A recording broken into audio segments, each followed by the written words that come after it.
It's hard to say what my typical patient is because I work in a few different settings. I like working in different settings and seeing different patients so I don't get burnt out seeing the same patient over and over again. I would see if I had to say one, it would be ADHD. A lot of people suspect they have ADHD. That's a different video. I see a lot of girls and women.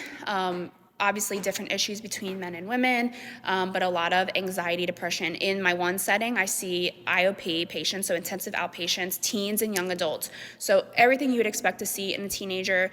ADHD, anxiety, school avoidance is a big one, big school avoidance, a lot of family issues, and then young adults, so college age, trying to figure out who they are, what they're doing in life. The state of the world is definitely playing a big role.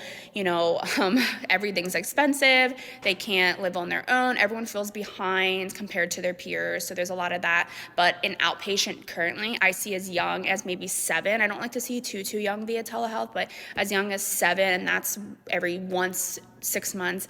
And then I can see up to 60 years old. So again, probably the majority of my patients are women. I don't see a lot of serious mental illness, so not really like schizophrenia and things like that, even though that's my favorite. But for outpatient, they have to be stable. So anxiety, depression, bipolar, ADHD, autism, or people who suspect they have autism and were never diagnosed.